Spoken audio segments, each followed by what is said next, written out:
सो बच्चों, ये जो DI आई है इसमें आपसे अ, कुछ डेटा गिवन है, आपको उस डेटा को फेच करना है, उस डेटा को रीड करना है, उस डेटा को यूज करके इन क्वेश्चंस के आंसर करने हैं, है ना।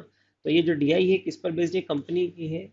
एक कंपनी है जिसके एक्सपेंडिचर अलग अलग फील्ड में जो एक्सपेंडिचर हुए हैं, जैसे कि कंपनी होती है तो उसका कॉस्ट ऑफ कंपोनेंट होता है, एम्प्लॉयज को सैलरी देनी पड़ती है, पावर जो हम कंज्यूम करती है कंपनी, जो लाइट इलेक्ट्रिसिटी यूज करती है उसका, इंटरेस्ट और टैक्सेस, इन सबके टोटल एक्सपेंसेस दिए हैं, है ना। ये सारे क्या है? आपके एक्सपेंसेस हैं।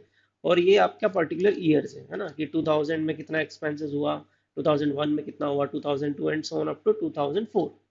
सो आपको क्वेश्चन में पूछा है what is the approximate ratio between total tax paid and cost of component over all these years, ठीक है। तो टोटल टैक्स पेड मतलब आपको इन सब का सम करना है यहाँ से लेके यहाँ तक। और क्या पूछा है? Cost of component. तो ये पूरी जो टेबल है इसका सम करना है। तो ठीक है, हम इनका सम करते हैं। तो पहले टैक्स करते हैं, पहले टैक्स का सम करेंगे। तो 32 प्लस 34.6 प्लस 38.8 प्लस 42.4 प्लस 42.6, तो जो सम होगा इनका, इसको जो ऐड करेंगे तो जो सम आएगा वो हमारा आएगा 190.4। राइट बच्चों। अब यहाँ पर हमसे पूछा है कॉस्ट ऑफ कंपोनेंट्स का रेशो, मतलब टैक्स और कॉस्ट ऑफ कंपोनेंट्स का रेशो पूछा है, तो इसको भी ऐड करना होगा। तो कॉस्ट ऑफ कंपोनेंट्स क्या होंगे? कॉस्ट ऑफ कंपोनेंट होंगे 296 प्लस 332 प्लस 382 प्लस 410 प्लस 428, ये आपके कॉस्ट ऑफ कंपोनेंट्स हो गए। इन सब का समेशन, तो इन सब का समेशन करेंगे बच्चों। तो इन सब का जो समेशन आएगा बच्चों मेरे, ये आपका आएगा 1848, ठीक है। कितना आएगा? 1848। अब इनका रेशो पूछा है, मतलब 190.4 डिवाइडेड बाय 1848। अब यहाँ से पॉइंट हटा, नीचे एक जीरो और आ गया, ठीक है। अब जब इसको हम कैंसिल आउट करेंगे शॉर्टेस्ट फॉर्म में, जब इसको कैंसिल आउट करेंगे तो ये आएगा 17 डिवाइडेड बाय 165, है ना। जब इसको पूरा कैंसिल आउट होगा तो ये इस फॉर्म में कन्वर्ट हो जाएगा। अब हमसे यहाँ पर ध्यान दो, यहाँ पे अप्रोक्सीमेट वैल्यू पूछी है, एग्जैक्ट नहीं पूछी है। तो अप्रोक्सीमेट किसके आसपास है? ऑप्शन नंबर सी के, ये क्लोज है। So the correct answer for this question is 14:138, क्योंकि ये अप्रोक्सीमेट वैल्यू पूछी गई है, एग्जैक्ट नहीं पूछी, ठीक है। चलिए नेक्स्ट क्वेश्चन की तरफ चलते हैं। अब आप फिर से यहाँ पर total expenditure in 2000 was what percent of total expenditure in 2003, ठीक है। तो आपसे पूछा है कि 2000 में, है ना, जो ईयर 2000 है उसमें जो टोटल एक्सपेंडिचर हुआ है वो कितना परसेंटेज है 2003 के एक्सपेंडिचर के। तो 2000 में क्या क्या खर्च किया है हमने? 2000 में खर्च किया है ये सारा जो है सैलरी, ये सबको ऐड कर लो, क्योंकि ये 2000 का एक्सपेंडिचर है, तो इनको ऐड कर लेंगे। तो ऐड किया 288, ये 2000 का आपका एक्सपेंस है, ठीक है। 288 प्लस 296 प्लस 26.4 प्लस 12.2 प्लस 32.0, ठीक है। ये आपका 2000 का एक्सपेंस है ना। इन द ईयर 2000 आपने जो पैसा खर्च किया वो इतना है, जिसका समेशन जो होता है बच्चों वो होता है 654.6।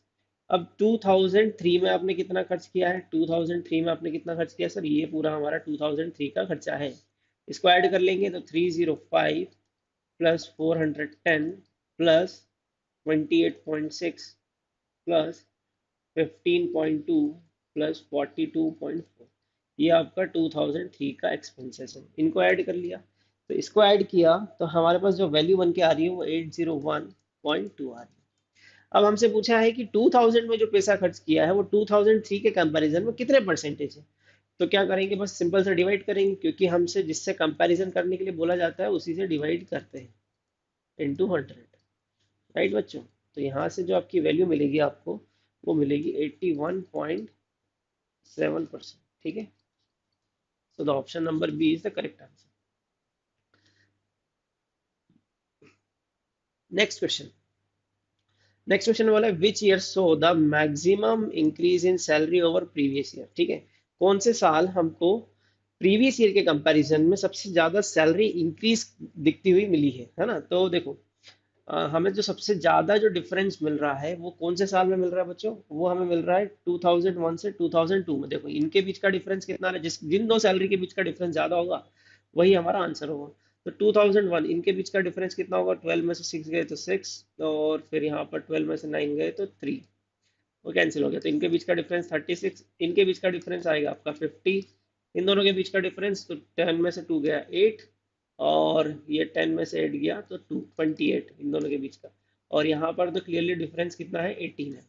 तो सबसे ज्यादा बच्चे जो डिफरेंस है वो कहाँ है, इस वाले में है ना, कौन से, 2001 से लेके 2002। तो हमसे पूछा in which year saw the maximum increase in salary over the previous year, मतलब पिछले साल से नेक्स्ट ईयर में किस साल में सबसे ज्यादा सैलरी इंक्रीज हुई है ना। तो 2001 में, 2002 में सबसे ज्यादा इंक्रीज सैलरी हुई है, लेकिन किस साल से, पिछले साल से। तो पिछला साल कौन सा था, 2001। तो 2001 इज द राइट आंसर, क्योंकि प्रीवियस ईयर का पूछा है। ठीक है।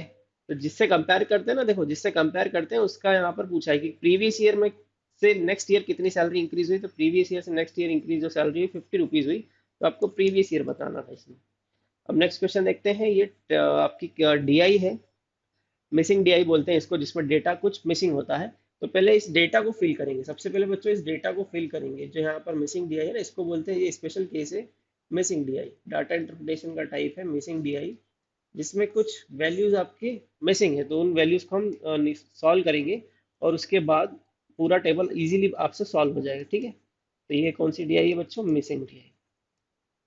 चलिए अब डेटा को रीड करते हैं। आपके पास दिया है कि टीचर है पार्शियल डेटा, मतलब उसके पास पार्शियल डेटा है, पूरा डेटा नहीं है। पार्शियल डेटा का मतलब ये है कि एग्जैक्ट पूरा डेटा नहीं, कुछ डेटा है और कुछ इन्फॉर्मेशन उसके बारे में दी हुई है ना। और the number half the students have grade A and B, उसमें बोला है कि 3 ग्रेड्स हैं, कौन से, ए बी एंड सी। और टोटल आपको बताया कि टोटल गर्ल्स कितनी है, 40, और टोटल स्टूडेंट्स कितने हैं ग्रेड बी में, 30। इतना इतना डेटा आपको गिवन है, बाकी डेटा आपको निकालना है। चलिए कोई इतना टफ नहीं है, इजीली बन जाएगा, लेकिन आपको पहले डेटा को रीड करना पड़ेगा। बोला half the students have grade A and B, मतलब आधे बच्चों के ग्रेड ए और आधे बच्चों के ग्रेड बी मार्क्स आए हैं। 50% of the students are girls. तो 50% अगर गर्ल्स हैं, देखो यहाँ पे 50% उन्होंने खुद बोला, 50% क्या है बच्चों, गर्ल्स हैं। तो 50% क्या होंगे, बॉयज होंगे। तो अगर 40 गर्ल्स हैं तो 40 बॉयज होना चाहिए, है ना। 40 अगर गर्ल्स है तो 40 बॉयज होना चाहिए। तो हमने इसको फिल कर दिया है ना, पूरा इसको फिल करेंगे तो आगे के सारे क्वेश्चन इसी पे बेस्ड होंगे जो बन जाएंगे हमसे। फिर बोला 1/4 of the boys have grade C, है ना। जो 1/4 बॉयज है, तो बॉयज टोटल कितने हैं हमारे पास, बॉयज सर हमारे पास 40 हैं।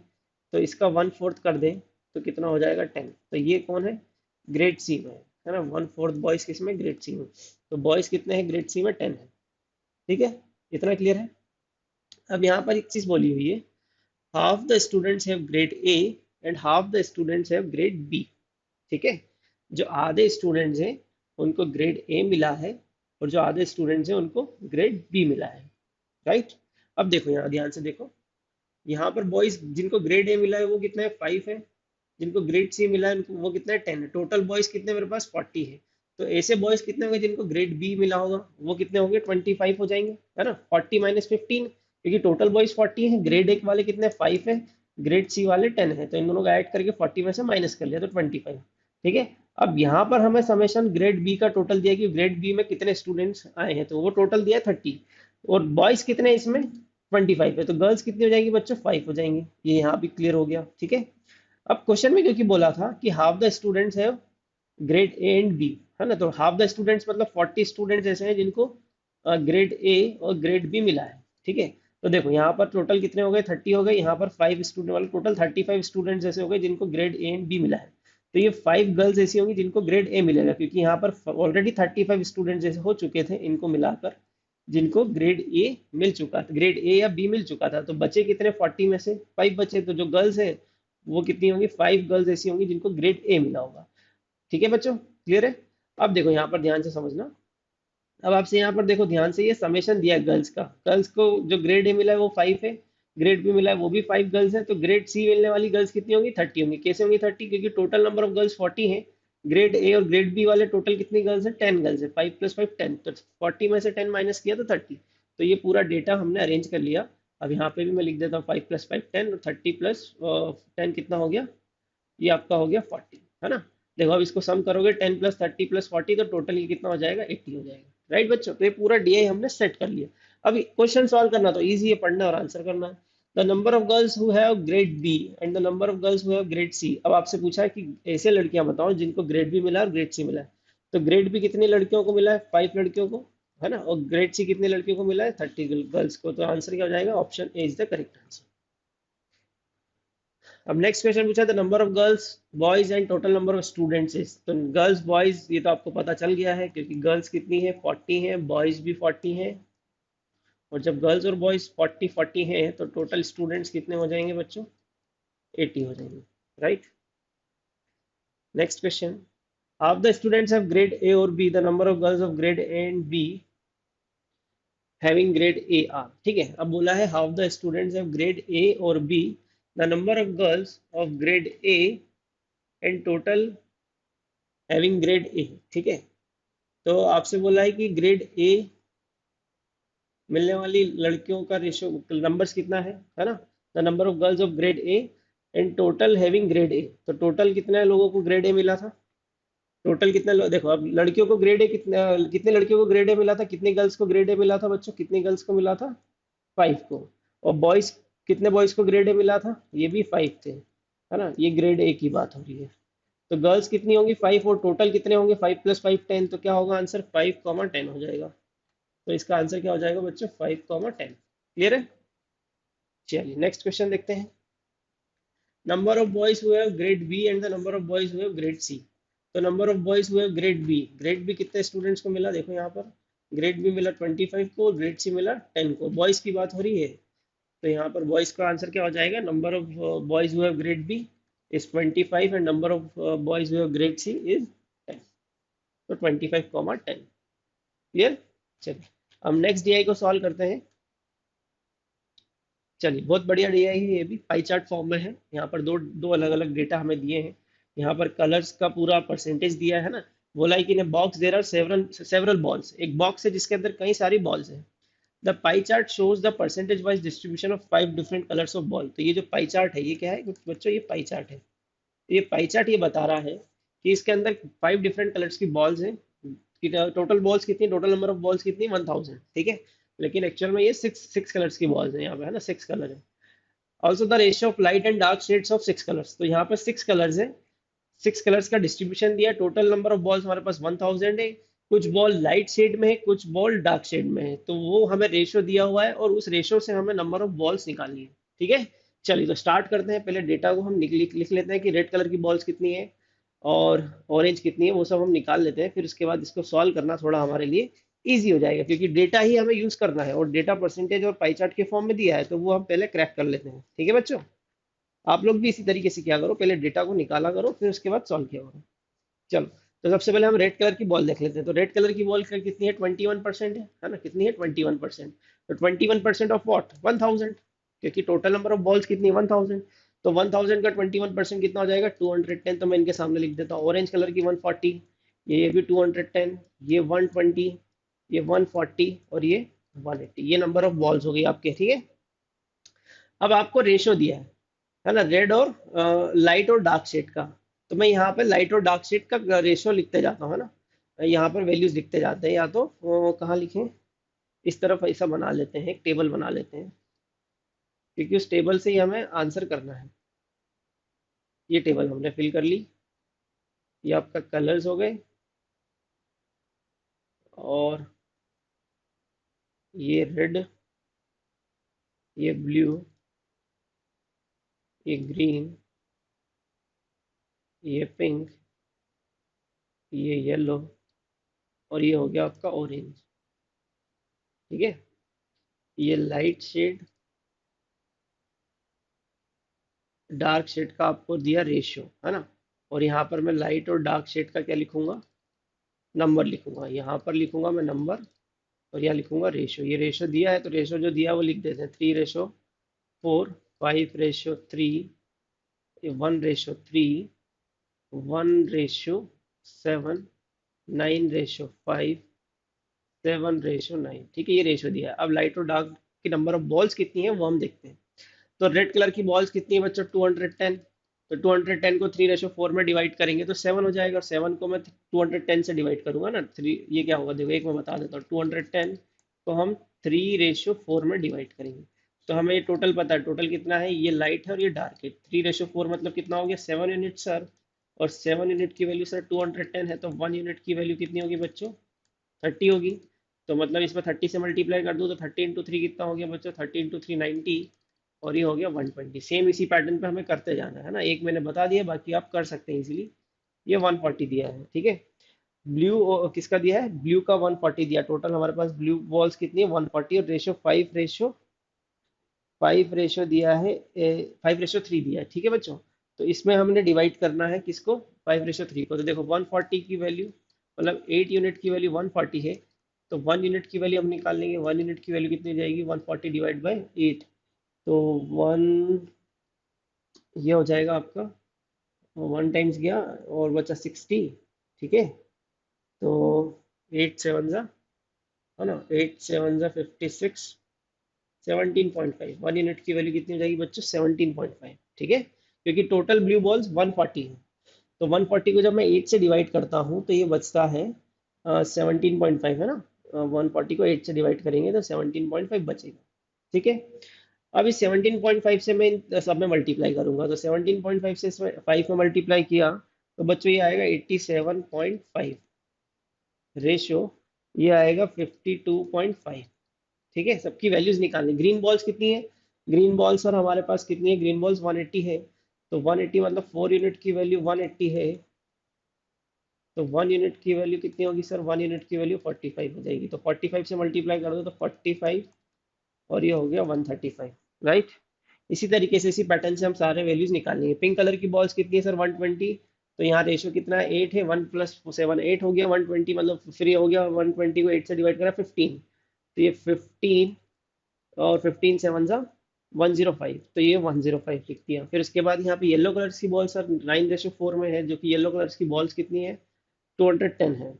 तो 14 यूनिट की वैल्यू सर 210 है, तो 1 यूनिट की वैल्यू कितनी हो जाएगी, 210 डिवाइड बाय 14, 7 से कैंसिल करा 30, ये हो गया 2, तो 15 हो गया सर, 15, तो 15 9 जा 135, 15 5 जा 75। ये सारी टेबल्स बना लेंगे तो कैलकुलेशन करना आसान है।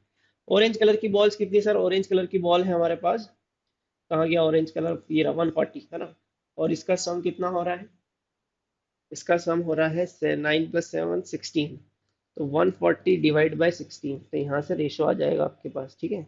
क्या रेशो आएगा सर, रेशो आ जाएगा, 16 से डिवाइड करा तो 16, 16 8 जा 128, ठीक है, 16 8 जा 128, और फिर 112 बचा, और पॉइंट लेंगे तो 128 था ना, 12 बचा, 120 हो गया, तो 16 7 जा 1112, ठीक है। तो 8.7 के अप्रॉक्स ये वैल्यू आएगी।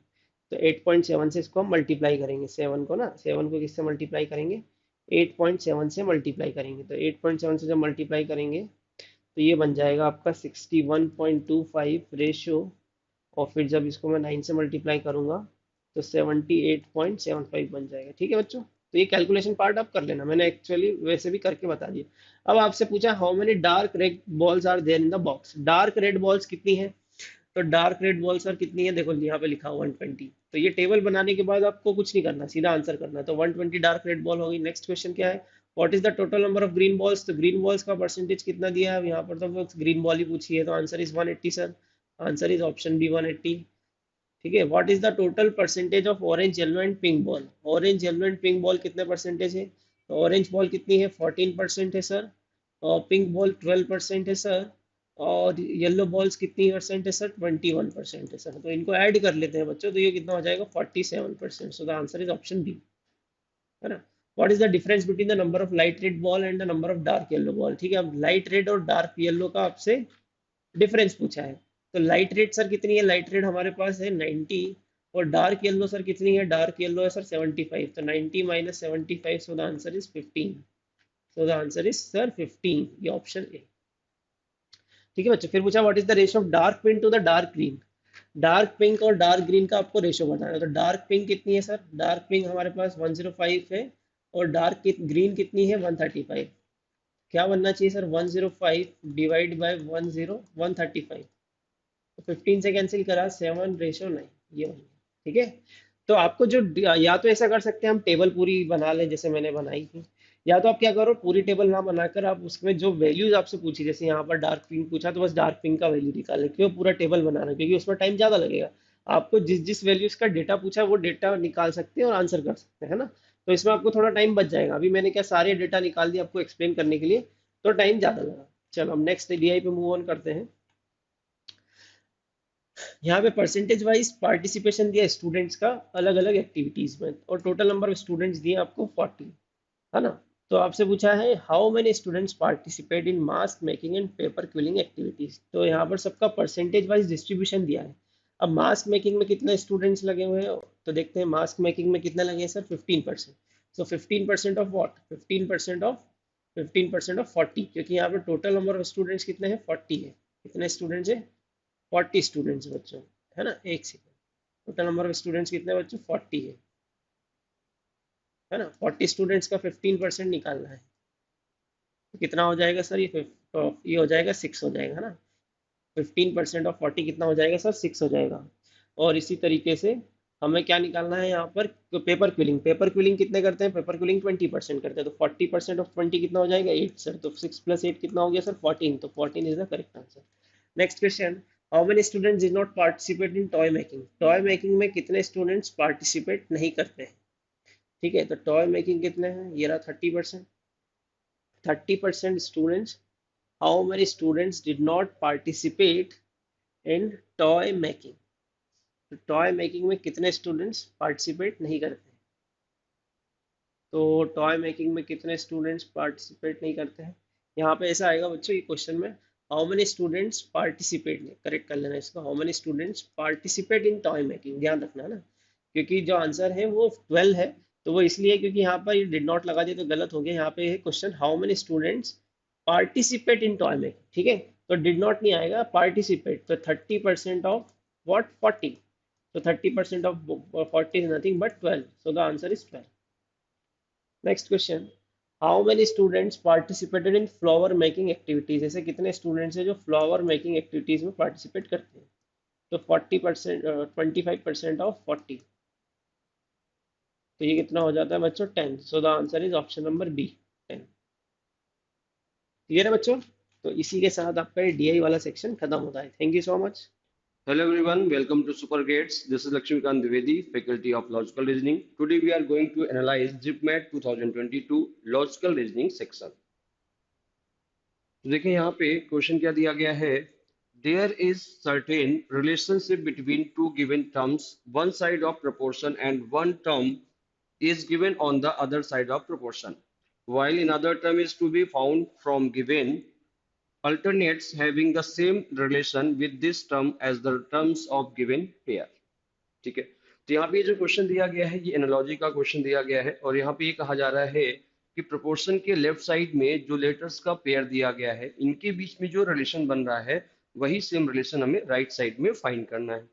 तो अब इसके लिए हम पहले लेफ्ट साइड में रिलेशन देखें तो क्या होगा, तो फर्स्ट लेटर का डिफरेंस हम फर्स्ट लेटर से चेक करेंगे, सेकंड लेटर का डिफरेंस सेकंड लेटर से, थर्ड लेटर का थर्ड से, और फोर्थ लेटर का डिफरेंस फोर्थ लेटर से चेक करेंगे। ठीक, तो इनका डिफरेंस हम इनकी प्लेस वैल्यू के अकॉर्डिंग, फॉरवर्ड प्लेस वैल्यू जो होती है उसके अकॉर्डिंग इनके बीच का हम डिफरेंस फाइंड कर सकते हैं। तो अगर देखा जाए कि एल को एम लिखा गया है, या फिर यहाँ पे फर्स्ट लेटर देखे तो एल है और यहाँ पे एम है, तो इनके बीच में जो डिफरेंस है वो कितने का आएगा, +1 का, क्योंकि एल के बाद एम आता है। उसके बाद देखिए तो सी से ई आया है, यहाँ पे डिफरेंस +2 का होगा, क्यू से ई अगर देखा जाए तो टी दिया गया है तो क्यू से टी में डिफरेंस +3 का होगा, जे से एन के बीच में डिफरेंस 4 का हो रहा है। ठीक है, तो अगर यहाँ पे देखा जाए तो first letter second letter third letter and fourth letter में क्या हो रहा है कि जो डिफरेंस है वो 1 2 3 4 के सीक्वेंस में इंक्रीज हो रहा है, पहले लेटर में +1 फिर +2 फिर +3 फिर +4 हुआ है। सेम चीज हम राइट साइड में फाइंड करेंगे, तो फर्स्ट लेटर में +1 करेंगे, सेकंड लेटर में +2, थर्ड लेटर में +3 और फोर्थ लेटर में +4 करेंगे। ठीक है, अब अगर देखें कि अगर हम ए में +1 करते हैं तो कौन सा लेटर मिलेगा, बी, बी के बाद अगर +2 करते हैं या बी के बाद देखें तो सी छोड़कर डी आएगा सेकंड के डिफरेंस पे, तो बी +2 करते हैं तो डी होगा, डी में +3 करेंगे तो यहाँ पे जो लेटर है वो हो जाएगा जी, और अगर एफ में +4 करते हैं तो लेटर होगा जे। ठीक है, तो फाइनली आंसर क्या बनेगा, बी डी जी जे, और ऑप्शन के अकॉर्डिंग देखें तो जो ऑप्शन डी है वो होगा राइट आंसर। चलिए नेक्स्ट क्वेश्चन देखते हैं। अगला क्वेश्चन ब्लड रिलेशन पर बेस्ड पूछा गया है, और अगर यहाँ पे देखें तो क्या दिया गया है, Sheela is wife of Arun, Sheela Arun की वाइफ है, तो हस्बैंड वाइफ के रिलेशन को हम इक्वल साइन से रिलेट करते हैं, तो अरुण इक्वल टू यहाँ पे कौन होगा, शीला। अरुण हस्बैंड होगा, मेल पर्सन होगा, शीला उसकी वाइफ है, फीमेल पर्सन होगी। आगे दिया है Deepak is the brother of Sheela, Deepak brother होगा शीला का। तो ब्रदर और सिस्टर के रिलेशन को शो करने के लिए हम माइनस साइन यूज करेंगे, और यहाँ पे दीपक होगा, दीपक ब्रदर है तो मेल पर्सन होगा। आगे दिया Geeta and Meeta are children of Sunita, Geeta और मीता सुनीता के चिल्ड्रन है। सुनीता के लिए आगे दिया है who is wife of Deepak, who के पहले किसका नाम लिखा गया है, सुनीता का, मतलब जो सुनीता है वो दीपक की वाइफ होगी। तो दीपक के इक्वल में यहाँ पे कौन होगी, सुनीता, और सुनीता उसकी वाइफ होगी। इसके पहले दिया गया था Geeta and Meeta are children, Geeta और मीता उसके चिल्ड्रन है, तो गीता और मीता यहाँ पे आ जाएंगे। ठीक है। अब इसका देखिए क्वेश्चन में पूछा गया how is Arun related to Meeta, Arun का जो रिलेशन है वो मीता के साथ क्या होगा। तो अगर देखा जाए फैमिली ट्री के अकॉर्डिंग, तो जो अरुण है वो मीता के लिए फादर नहीं होगा, क्योंकि मीता का फादर दीपक है। इसका मतलब है कि जो अरुण है, अगर वो टॉप के जनरेशन में है और मीता के लिए फादर नहीं है, इसका मतलब अंकल होगा। तो जो ऑप्शन सी है वो होगा राइट आंसर। चलिए अगला क्वेश्चन देखते हैं। अगला क्वेश्चन सिलॉक्स पर बेस्ड पूछा गया है, और यहाँ पे स्टेटमेंट दिया गया है ऑल स्पैरो आर बर्ड, सभी जो स्पैरो है वो बर्ड है। ठीक है, तो स्पैरो का जो सर्कल है वो बर्ड के अंदर होगा। ठीक है। इसके बाद आगे देखकर दिया गया है कि ऑल बर्ड आर माउंटेन, सभी जो बर्ड है वो माउंटेन है, तो सभी बर्ड माउंटेन के अंदर आएंगे। नेक्स्ट दिया गया है ऑल माउंटेन आर स्काई, सभी जो माउंटेन है वो स्काईज है, तो सभी जो माउंटेन है वो स्काईज के अंदर आएंगे। ठीक, तो ये बनेगा रिलेशन। पहला क्वेश्चन देखें, पहला कंक्लूजन देखें तो क्या दिया गया है कि ऑल स्पैरो आर स्काई, सभी स्पैरो स्काई है, तो स्पैरो जो है वो बर्ड के अंदर है, बर्ड माउंटेन के अंदर है, माउंटेन स्काई के अंदर है। तो हम 100% कह सकते हैं कि सभी जो स्पैरो है वो स्काई के अंदर होंगे। तो ऑल स्पैरो आर स्काई क्या होगा, राइट होगा। नेक्स्ट दिया गया है ऑल स्काई आर बर्ड, सभी स्काई बर्ड है, जबकि स्काई का जो सर्कल है वो बर्ड के बाहर है। इसका मतलब है कि ऑल स्काई आर बर्ड, ये हम कंफर्म नहीं कह सकते हैं, पॉसिबिलिटी है लेकिन कंफर्म नहीं कह सकते, इसलिए ये रॉन्ग होगा। नेक्स्ट दिया गया है ऑल माउंटेन आर स्पैरो, सभी माउंटेन स्पैरो है, तो माउंटेन सेम चीज, माउंटेन बाहर है और स्पैरो अंदर है। तो इसका मतलब है कि माउंटेन सभी माउंटेन स्पैरो है, ये चीज कंफर्म नहीं कह सकते, पॉसिबिलिटी है। और पॉसिबिलिटी वाले कंक्लूजन तभी राइट होते हैं जब उनके साथ पॉसिबिलिटी वर्ड यूज किया जाता है, पर यहाँ पे ऐसा कुछ यूज नहीं किया गया है, मतलब सर्टेन कंक्लूजन पूछा गया है। तो इस केस में अगर कहा जाए ऑल माउंटेन आर स्पैरो, तो सभी माउंटेन स्पैरो नहीं है, इसका मतलब है ये रॉन्ग होगा। नेक्स्ट देखो दिया गया है ऑल बर्ड आर स्काई, सभी जो बर्ड है वो स्काई है, तो सभी बर्ड स्काई होंगे क्या, सभी बर्ड माउंटेन के अंदर है, सभी माउंटेन स्काई के अंदर है, इसका मतलब है कि सभी जो बर्ड है वो स्काई होंगे, तो फोर्थ कंक्लूजन राइट होगा। फाइनली देखा जाए तो यहाँ पे फर्स्ट एंड फोर्थ करेक्ट होगा, और ऑप्शन के अकॉर्डिंग देखें तो option C only first and fourth follow is the right answer. चलिए अगला क्वेश्चन देखते हैं। अगला जो क्वेश्चन है वो लेटर सीरीज पर बेस्ड पूछा गया है, और यहाँ पे लेटर्स के पेयर दिए गए हैं और इसके अकॉर्डिंग सीरीज बन रही है, और यहाँ पे हमें मिसिंग टर्म फाइंड करना है कि मिसिंग टर्म क्या होगा। तो अब इससे पहले जो वर्ड दिए गए हैं, जो लेटर्स के पेयर दिए गए हैं, उनके बीच का अगर हम रिलेशन फाइंड करें तो क्या दिख रहा है डिफरेंस। यहाँ पे जो ए फर्स्ट लेटर था वो लास्ट हो गया है, और बाकी के जो लेटर थे उनको लेफ्ट की ओर शिफ्ट कर दिया, मतलब ए को लास्ट में लाया है, बाकी को लेफ्ट की तरफ शिफ्ट किया है, ये क्या बनेंगे, GDLX। सेम रिलेशन अगर आगे देखिए फॉलो हो रहा है, इसका मतलब है कि आगे फिर सेम रिलेशन ही फॉलो होगा। तो अब यहाँ पे जो फर्स्ट लेटर है वो क्या है, जी है, तो यहाँ पे देखा जाए कि जी जो है वो लास्ट लेटर हो चुका है। इसके अलावा बाकी सबको पीछे शिफ्ट करेंगे तो ये क्या बनेगा, DLXA, तो यहाँ पे देखें क्या लिखा गया है, DLXA। ठीक है, तो जो लॉजिक फर्स्ट से सेकंड पेयर में था, सेम रिलेशन सेकंड से थर्ड पेयर में है, इसका मतलब है कि आगे भी यही चीज फॉलो होनी चाहिए। तो जो हमें मिसिंग टर्म फाइंड करना है वहां पे क्या आएगा, तो अभी अगर देखा जाए तो फर्स्ट लेटर डी हो चुका है, मतलब डी को सबसे लास्ट में लिखना है, और उससे पहले जो बचे हुए लेटर है उनको उसके पहले लिखना है, तो क्या है, LXAG, तो उससे पहले आ जाएगा LXAG, तो ये होगा इसका मिसिंग टर्म। अगर ऑप्शन देखें क्या मैच हो रहा है, तो ऑप्शन के अकॉर्डिंग देखें तो जो ऑप्शन ए है LXAGD, यही होगा राइट आंसर। बाकी अगर आगे देखा जाए चाहे रिलेशन, तो आगे भी देख सकते हैं कि अब यहाँ पे देखा जाए तो जो एल है वो फर्स्ट लेटर है, यहाँ पे एल लास्ट में आया है, बाकी सभी को पीछे की ओर शिफ्ट कर दिया है। यहाँ पे एक्स फर्स्ट लेटर है तो उसको लास्ट में लिखा गया है, बाकी लेटर को लेफ्ट की तरफ शिफ्ट कर दिया गया है।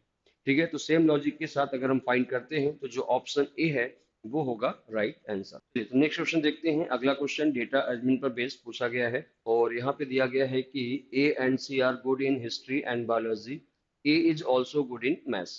ठीक है, तो यहाँ पे पर्सन दिए गए हैं और वो किस सब्जेक्ट में गुड है उसके बारे में बताया जा रहा है। और जो ए है वो हिस्ट्री में भी गुड है, बायोलॉजी में गुड है, इसके अलावा मैथ्स में भी गुड दिया गया है। तो इसके लिए हमें टेबल ड्रॉ करनी पड़ेगी। टेबल हम कुछ इस तरीके से ड्रॉ करेंगे जहाँ पे एक पर्सन का कॉलम होगा, इसके अलावा सब्जेक्ट होगा history, biology, maths, physics, chemistry, और जिस सब्जेक्ट में वो गुड होंगे उसके आगे हम राइट मार्क करते हुए चलेंगे। ठीक है, तो अब फिर से अगर कंडीशंस को पढ़ें तो यहाँ पे क्या दिया गया है। पहली condition, A and C are good in history and biology. A और सी हिस्ट्री और बायोलॉजी में गुड होंगे, तो ए के लिए हिस्ट्री एंड बायोलॉजी होना चाहिए, तो उसको राइट मार्क करेंगे। सेम चीज सी के लिए दिया गया है, हिस्ट्री एंड बायोलॉजी, तो सी के लिए भी हिस्ट्री और बायोलॉजी में गुड करेंगे। आगे दिया है A is also good in maths, A maths में भी गुड है, तो उसके आगे राइट मार्क करेंगे।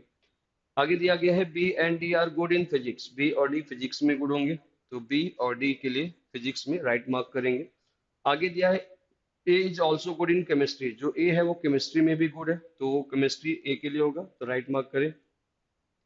नेक्स्ट आगे देखें तो क्या दिया है, C and D are good in chemistry, C और डी केमिस्ट्री में गुड है, तो सी के लिए केमिस्ट्री होगा और डी के लिए भी केमिस्ट्री होगा। जो रिमेनिंग प्लेस है जो कंप्लीट नहीं हुआ है, इसका मतलब है कि वहां पे वो उस सब्जेक्ट में गुड नहीं होंगे, क्योंकि क्वेश्चन में ऐसा दिया ही नहीं गया है, तो उसको हम प्रेडिक्ट नहीं कर सकते हैं, तो उसको हम यही मान के चलेंगे कि वहां पे वो गुड नहीं है, क्योंकि यहाँ पे जो पर्सन जिस सब्जेक्ट में गुड है केवल उसी के बारे में इंफॉर्मेशन दी गई है। ठीक, तो बाकी जो रिमेनिंग प्लेस है उसको हम चाहे तो क्रॉस कर सकते हैं समझने के लिए, कि इसका मतलब है कि बाकी जो पर्सन है वो इस सब्जेक्ट्स में गुड नहीं होंगे।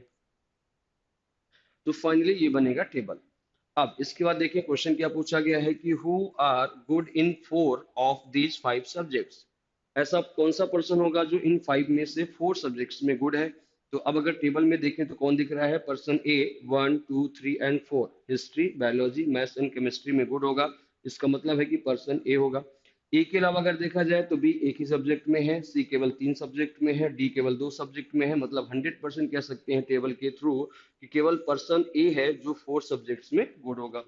अब अगर ऑप्शन देखें तो ऑप्शन सी मैच होगा, तो option C person A is the right answer. चलिए अगला क्वेश्चन देखते हैं। अगला क्वेश्चन डेटा आर्गुमेंट पर बेस दिया गया है और यहाँ पे दिया गया है कि 4 friends Jasprit, Rohit, Rihana and Glacy like different sports, sports के बारे में दिया गया है और 4 फ्रेंड्स के बारे में दिया गया है। आगे देखकर दिया गया है all of them are the active members of their club, club के बारे में दिया गया है कि वो एक्टिव मेंबर होंगे क्लब के। तो 3 चीजें दी गई हैं, पर्सन के बारे में दिया गया है, स्पोर्ट्स के बारे में दिया है और क्लब के बारे में दिया गया है। तो इसके अकॉर्डिंग हम इस तरह से टेबल ड्रॉ करेंगे जहां पे हमने पर्सन का जो नेम है वो फिक्स कर लिया है। जब कंडीशन को आगे पढ़ेंगे तो पर्सन के नेम पता चलेंगे। तो यहाँ पे हमने पर्सन का प्लेस फिक्स कर लिया है।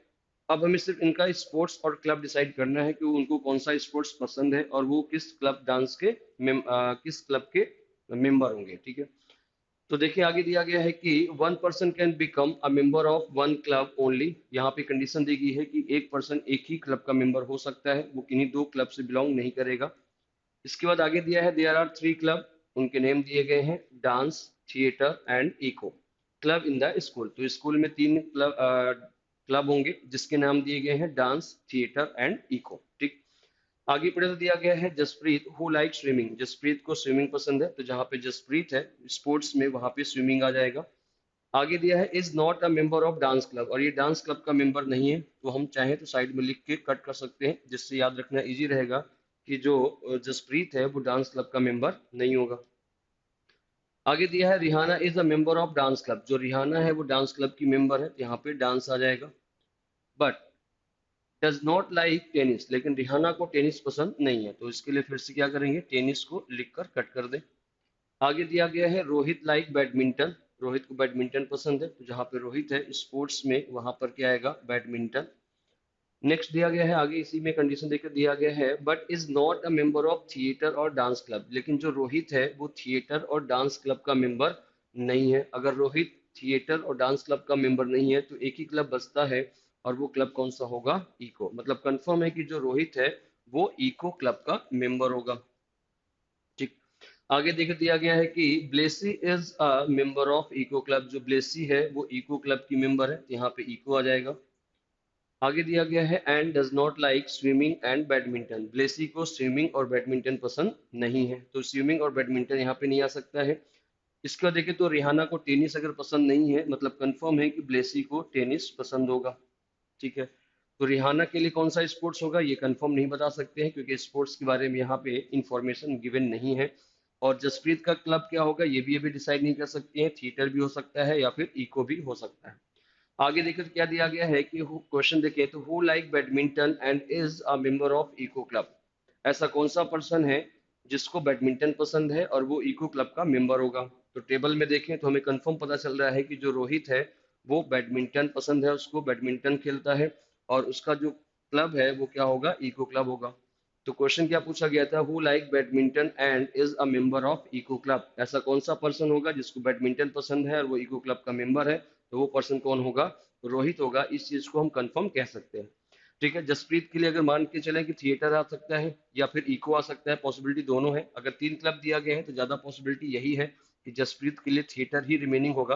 पर अगर हम दोनों की पॉसिबिलिटी लेके चले तो यहाँ पे ये तो कंफर्म है कि नहीं होगा, क्योंकि बैडमिंटन नहीं है। रिहाना के लिए कोई भी स्पोर्ट्स कंफर्म नहीं है। अगर सपोज करो बैडमिंटन होता भी है तो उसका जो क्लब है वो डांस होगा, तो इको नहीं होगा।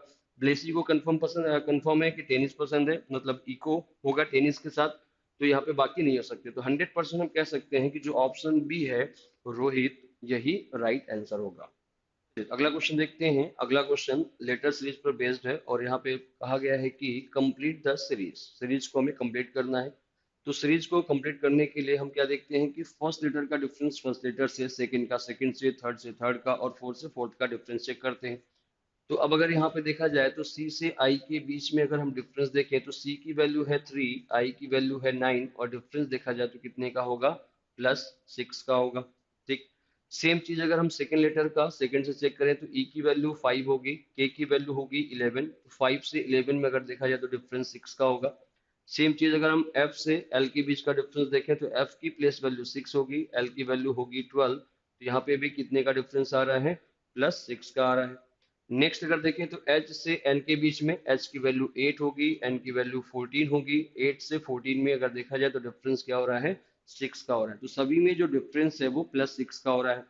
अब इसी के अकॉर्डिंग हम यहाँ पे करेंगे, और कंफर्म करने के लिए आप यहाँ पे भी रिलेशन देख सकते हैं। तो सबसे पहले अगर देखा जाए तो 9 है इसकी वैल्यू, +6 करेंगे तो क्या आ जाएगा, 15। 11 में +6 करेंगे तो कितना हो जाएगा, 17। 12 प्लस 6 कितना हो जाएगा, 18। और 14 प्लस 6 करेंगे 20 हो जाएगा।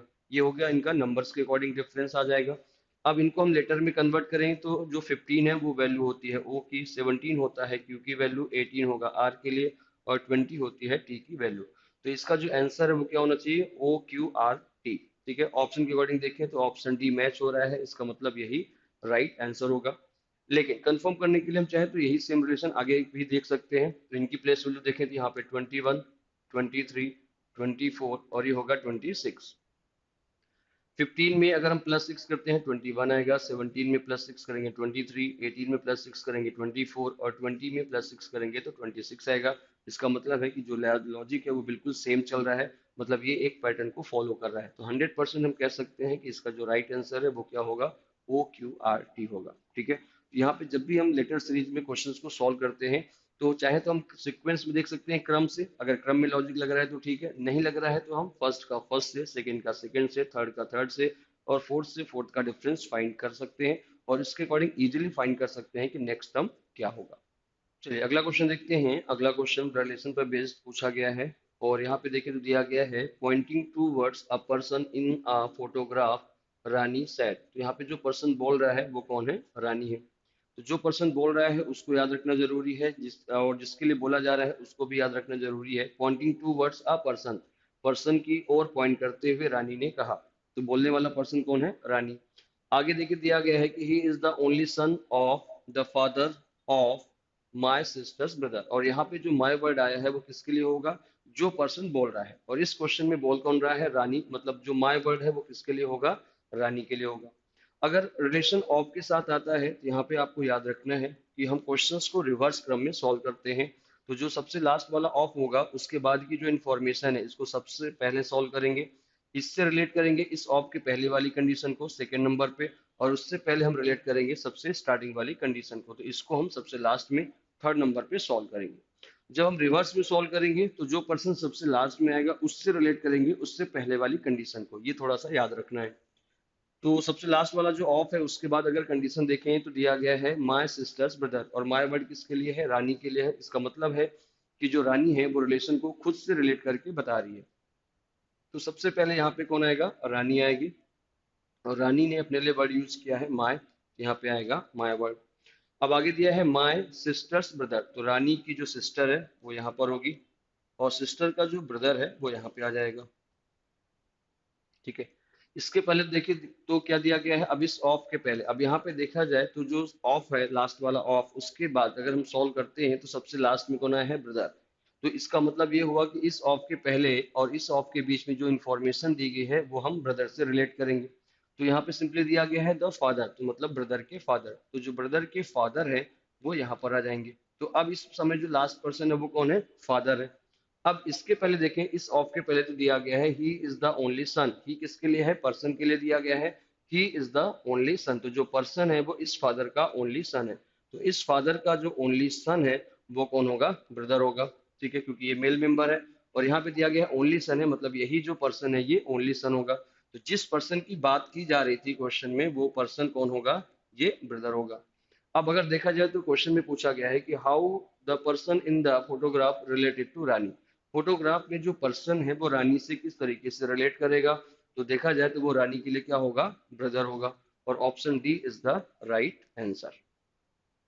ठीक है, तो यहाँ पे हम इस क्वेश्चन को ऑफ के थ्रू अगर आता है तो रिवर्स क्रम में सॉल्व करेंगे, और याद रखना है कि रिवर्स में जब सॉल्व करेंगे तो जो पर्सन सबसे लास्ट में आता जाएगा उसको याद रखना है और उसी से रिलेट करना है। तो अगर हमने यहाँ पे सॉल्व किया माय सिस्टर्स ब्रदर, तो रानी, रानी की सिस्टर, सिस्टर का जो ब्रदर है वो यहाँ आएगा, लास्ट पर्सन ब्रदर था। उसके पहले देखें तो दोनों ऑफ के बीच में फादर दिया गया है, मतलब ब्रदर के फादर। उसके पहले देखे दिया गया है he is the only son, तो फादर का ओनली सन कौन हो गया? ब्रदर। और लास्ट पर्सन यही आया है, इसका मतलब इसी के बारे में बात की जा रही थी, और ये पर्सन कौन होगा? तो आप रिलेशन देखिए तो क्या दिया है? How the person in the photograph related to Rani, तो ये जो पर्सन है रानी के लिए क्या होगा? ब्रदर होगा। इसका मतलब कंफर्म है कि ऑप्शन डी राइट आंसर होगा। चलिए अगला क्वेश्चन देखते हैं। अगला क्वेश्चन लेटर सीरीज पर बेस्ड है, और यहाँ पे दिया गया है consider an alphabetic series shown below as the next two terms of the series are. जो नेक्स्ट टू टर्म है वो सीरीज के क्या होंगे? तो अगले दो मिसिंग टर्म हमें यहाँ पे फाइंड करना है। सिंगल लेटर दिए गए हैं तो इसको सॉल्व करने का बेस्ट तरीका होता है कि इनको हम इनकी प्लेस वैल्यू के अकॉर्डिंग कन्वर्ट कर ले। तो अगर इनकी प्लेस वैल्यू देखें तो ए की वैल्यू 1 होगी, सी की वैल्यू 3 होगी, एफ की वैल्यू 6, जे की वैल्यू होती है 10। अब इसके बाद यहाँ पे हम इनकी बीच का डिफरेंस फाइंड करेंगे। तो 1 से 3 में अगर देखें तो डिफरेंस 2 का आएगा, अगर 1 के बाद 3 आ रहा है मतलब डिफरेंस प्लस 2 का होगा। 3 से 6 हो रहा है, प्लस 3 का डिफरेंस होगा। 6 से 10 प्लस 4 होगा। इसका मतलब है कि अगर डिफरेंस देखा जाए तो 2 3 4 इंक्रीज हो रहा है, मतलब आगे जो डिफरेंस होना चाहिए वो +5 और उसके बाद डिफरेंस +6 का होना चाहिए। अब इसके अकॉर्डिंग देखते हैं, तो 10 + 5 करेंगे तो नेक्स्ट नंबर होगा 15, 15 + 6 करेंगे तो नेक्स्ट नंबर होगा 21। अब इनको अगर हम लेटर में कन्वर्ट करते हैं तो 15 वैल्यू होती है ओ की, और 21 वैल्यू होती है यू की। तो मतलब अगले जो दो मिसिंग टर्म है वो क्या होने चाहिए थे? ओ और यू। ऑप्शन में देखिए तो ओ और यू मैच हो रहा है, इसका मतलब है कि जो ऑप्शन बी है ओ एंड यू यही राइट आंसर होगा। चलिए अगला क्वेश्चन देखते हैं। अगला क्वेश्चन नंबर सीरीज पर बेस्ड है, और यहाँ पे देखिए तो क्या दिया गया है? 6 8 4 6 3 5 और क्वेश्चन मार्क। तो हमें फाइंड करना है कि मिसिंग टर्म क्या होगा। उससे पहले जो नंबर दिए गए हैं इनके बीच में डिफरेंस देखें तो 6 से 8 में +2 हो रहा है। उसके बाद 8 से 4 में देखें तो डिवाइड बाय 2 हो रहा है, तो 8 का हाफ करेंगे क्या हो जाएगा? 4। उसके बाद 4 से 6 में देखें तो फिर से +2 हुआ है, और 6 के बाद 3 आया है मतलब डिवाइड बाय 2 होगा। तो अगर देखा जाए तो ये एक पैटर्न फॉलो कर रहा है कि पहले +2 हुआ है, फिर डिवाइड बाय 2 हुआ है, उसके बाद +2 डिवाइड बाय 2, तो 3 से 5 में क्या हो जाएगा? +2। तो 5 के बाद जब नेक्स्ट नंबर फाइंड करेंगे तो क्या करेंगे? Divide by 2। तो अगर हम 5 डिवाइड बाय 2 करते हैं तो यहाँ पे जो नंबर है वो आएगा 5/2। और अगर ऑप्शन के अकॉर्डिंग देखा जाए तो जो ऑप्शन सी है वो होगा राइट आंसर। इसी तरीके से अगर हम आगे करते हैं 5 के बाद +2 करते हैं तो क्या आएगा? नंबर 9/2 आ जाएगा। ठीक है, तो इसका मतलब है कंफर्म हो जाता है कि जो ऑप्शन सी है वो होगा राइट आंसर। अगला क्वेश्चन देखते हैं। अगला question missing number in figure पर बेस्ड है, और यहाँ पे एक डायग्राम दिया गया है, इसके अंदर नंबर्स दिए गए हैं और मिसिंग नंबर हमें फाइंड करना है कि क्या होगा। तो यहाँ पे इस डायग्राम में जो लॉजिक है वो हम क्लॉकवाइज भी लगा सकते हैं, एंटी क्लॉकवाइज भी लगा सकते हैं, क्रॉस में भी लगा सकते हैं। वो डिपेंड करेगा उस क्वेश्चन में। अगर अगर इस क्वेश्चन में हम देखें तो फिलहाल लॉजिक क्या लग रहा है? अगर देखा जाए तो 8 दिया गया है, 8 को हम देख सकते हैं कि ये 2 का क्यूब है। ठीक है, उसी तरीके से आगे देखें तो जो 27 है ये हमें क्लियर पता चल रहा है कि 3 का क्यूब होगा, 3 का क्यूब 27 होता है। तो जो नेक्स्ट है 64, क्या ये 4 का क्यूब होगा? बिल्कुल होगा। तो अगर ये 4 का क्यूब है, नेक्स्ट 125 किसका क्यूब होता है? 5 का। 216 क्या होता है? 6 का क्यूब होता है। तो अगर ये 2 का क्यूब है, 3 4 5 6 का क्यूब है, क्लॉकवाइज मूव कर रहा है, मतलब कंफर्म है कि जो नेक्स्ट है वो 7 का क्यूब होना चाहिए। तो अगर यहाँ पे हम 7 का क्यूब करते हैं तो जो नंबर है वो कितना होगा?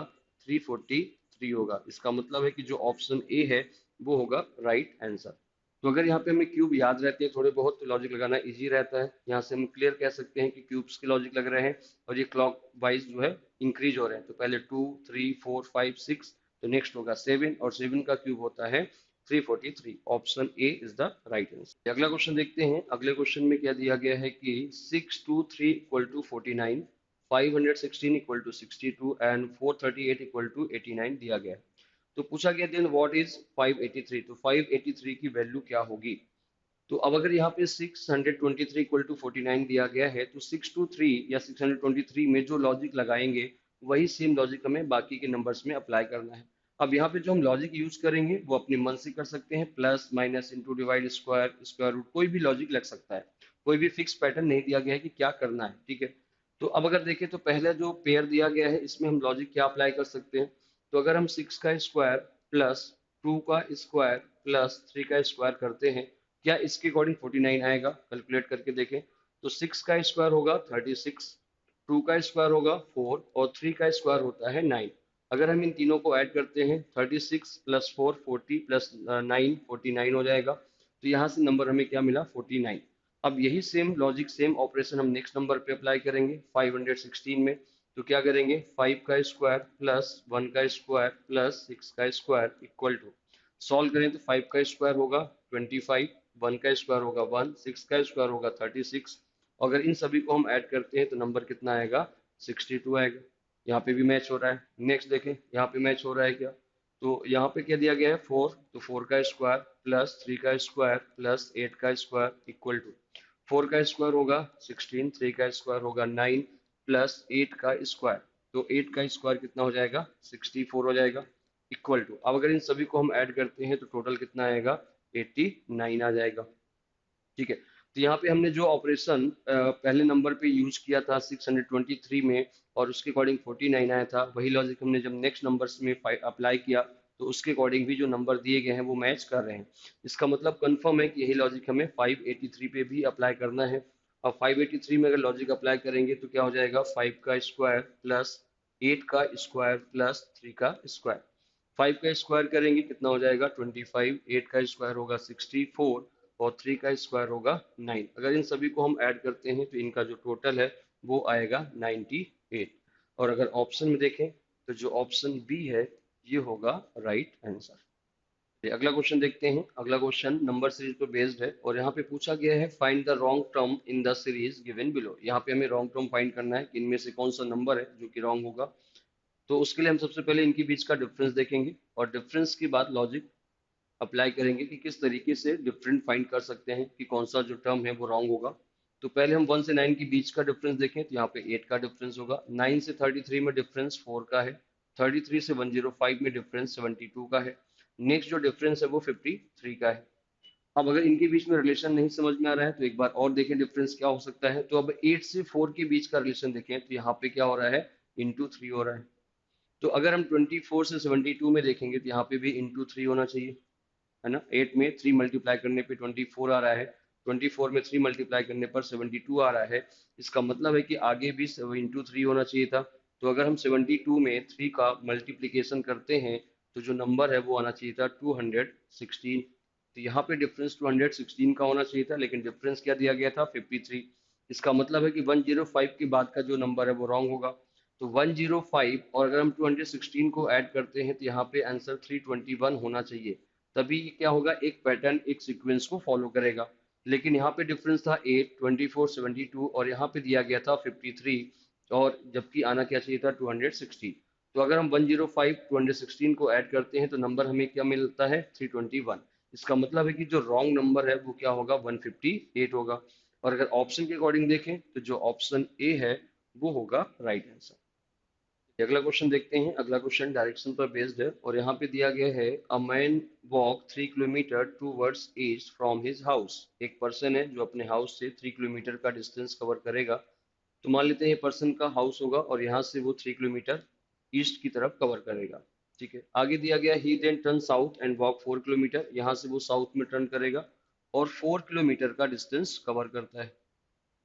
आगे दिया गया है अगेन ही turn west and walk 6 kilometre. यहाँ से वो वेस्ट की तरफ टर्न करेगा और 6 किलोमीटर का डिस्टेंस कवर करता है। तो टोटल डिस्टेंस उसने कवर किया है 6 किलोमीटर का। ठीक है, अब आगे देखिए तो क्वेश्चन में पूछा गया है कि how far is he from the starting point. इसका मतलब है कि वो स्टार्टिंग पॉइंट से कितनी दूरी पर है।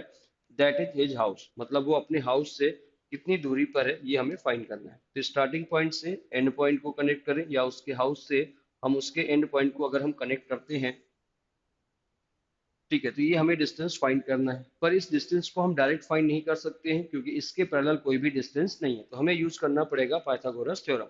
और पाइथागोरस थ्योरम के लिए ट्रायंगल का बनना जरूरी है। तो अगर यहाँ पे हम इस लाइन को कनेक्ट करते हैं तो ये ट्रायंगल बनेगा और हमें ये डिस्टेंस फाइंड करना है।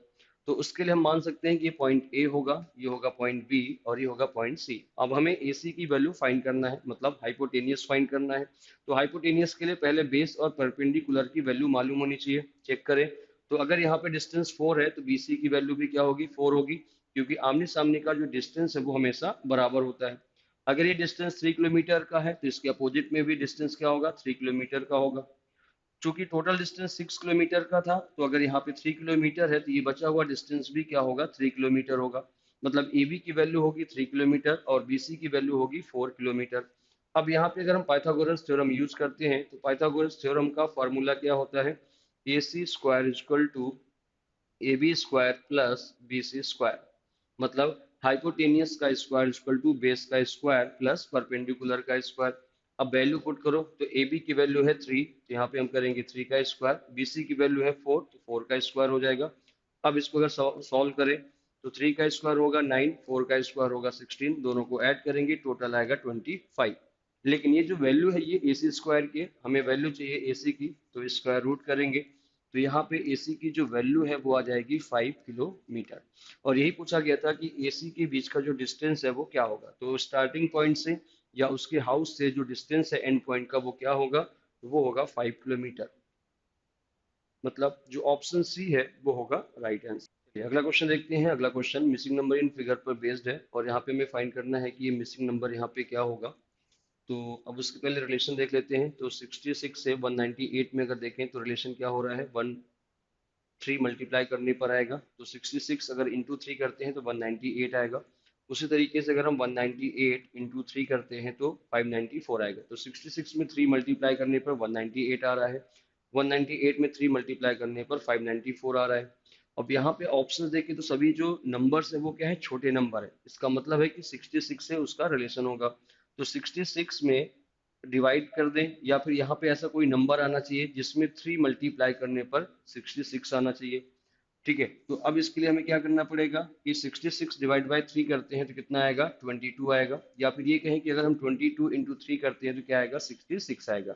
इसका मतलब है कि जो मिसिंग नंबर है वो क्या होना चाहिए था, 22। Option B is the right answer.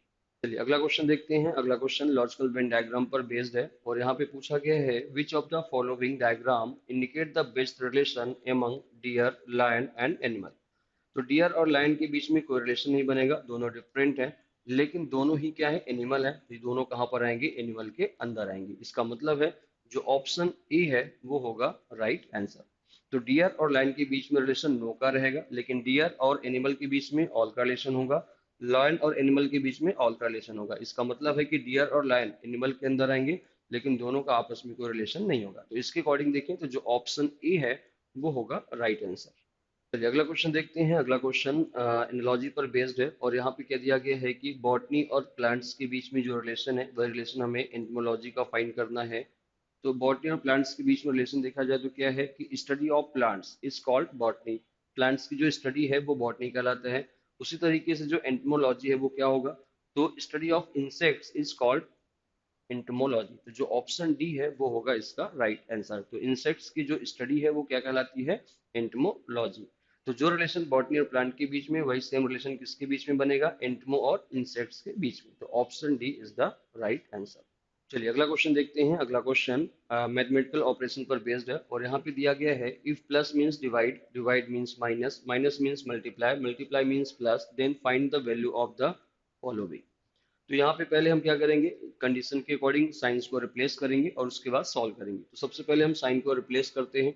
तो 5 माइनस दिया गया है, माइनस मीन्स मल्टीप्लाई दिया गया है, तो 5 मल्टीप्लाई ब्रैकेट के अंदर 13 और फिर से माइनस है तो मल्टीप्लाई आएगा 13 मल्टीप्लाई 4, प्लस है, प्लस मीन्स डिवाइड दिया गया है, डिवाइड बाय 2 हो जाएगा। और नेक्स्ट है साइन डिवाइड है, डिवाइड को माइनस से रिप्लेस किया गया है, -6, मल्टीप्लाई, मल्टीप्लाई मीन्स प्लस है तो +15 हो जाएगा। उसके बाद दिया गया है डिवाइड, डिवाइड मीन्स माइनस दिया गया है तो -5। अब हमें क्या करना है, इसको सिंपली सॉल्व कर देना है। अब इसको अगर सॉल्व करते हैं तो क्या हो जाएगा, 4 डिवाइड बाई 2 दिया गया है तो पहले ये ऑपरेशन परफॉर्म करेंगे। तो 4 डिवाइड बाई 2 करेंगे 2 आएगा, तो 13 मल्टीप्लाई बाई 2 करेंगे तो 26 हो जाएगा, -6 हो जाएगा। उसके बाद अगर देखें तो यहाँ पे इसको हम सेपरेट कैलकुलेट कर सकते हैं। 15 -5 करेंगे, यहाँ से क्या हो जाएगा 10। इसके बाद 26 और 6 का डिफरेंस देखें तो 20 हो जाएगा। 20 और 10 को ऐड करेंगे कितना हो जाएगा 30, और ब्रैकेट के बाहर था 5, ये हो जाएगा 5 मल्टीप्लाई 30। अब इसको अगर हम सॉल्व करते हैं तो फाइनली कितना हो जाएगा 150। इसका मतलब है अपना जो आंसर है वो होगा ऑप्शन डी 150। ठीक है, और इसी के साथ अपना जो एनालिसिस है लॉजिकल रीजनिंग सेक्शन का वो कंप्लीट हो जाता है। होपफुली आप सभी को समझ में आया होगा। Thank you guys.